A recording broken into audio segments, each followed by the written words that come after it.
تو دوسری بات کہ لوگ وقت کا بھی ضیاع کر رہے ہیں، ایک دوسرے سے بیگانے بھی ہوتے جا رہے ہیں۔ آج بھی آپ شرطیہ دیکھ لیں، وہ اسٹوڈنٹ، وہ طالب علم بچہ کامیاب ہوگا جو ان خرافات سے بچا ہوا ہوگا۔ میں آپ کو ایک بات سنا دیتا ہوں، اگرچہ ہے تو کس کافر کی۔ گوگل کا آج کل جو سی ای او انڈیا کا چنائے کا سندیپ پچائی ہے، 2.25 ارب روپے کی وہ تنخواہ لیتا ہے، سیلری ایک ماہ کی اس کی۔ ایک بار میں نے اس کا انٹرویو بھی سنا اور اس کی تھوڑا سا پڑھا کہ یہ بندہ اتنا اوپر کیسے گیا، تو اس نے بتایا میں جب تک یونیورسٹی تک گیا ہوں تو میں نے کبھی موبائل استعمال نہیں کیا،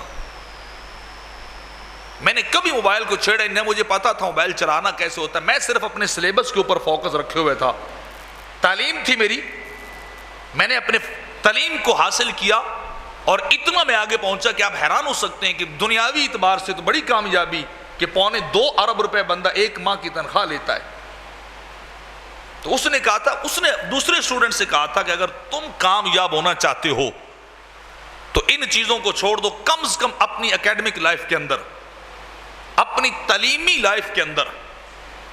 ان چیزوں سے بچ جاؤ، صرف کتاب سے رشتہ قائم کرو، کتاب سے دوستی لگاؤ، زندگی بھر یہ چیزیں تمہارے لیے ہوگی۔ تو آج یہ بڑا ایک وبال بن چکا ہے، بہت زیادہ انسان کے لیے یہ مصیبت بن چکی کہ بندہ اس کا غلام ہو گیا۔ کوئی بھی انوویشن، کوئی بھی چیز ہماری سہولت کے لیے بنتی ہے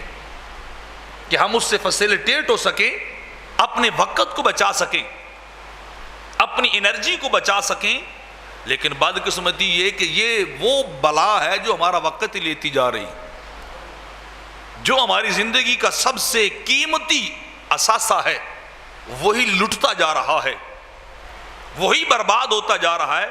کجا کہ ہم ان سے فائدہ حاصل کرتے کہ جو چیز ہم فزیکلی جا کے کرنی ہوتی لاہور پہنچ کے یا ہم نے باہر ابراڈ جا کے، تو ہم یہاں سے بیٹھ کے کر لیتے ہیں، لیکن ہم اس کے اندر اتنے کھو چکے ہیں کہ وہ الٹا ہمارے لیے وبال جان بن گیا ہے۔ تو یہ بھی نقصان ہے۔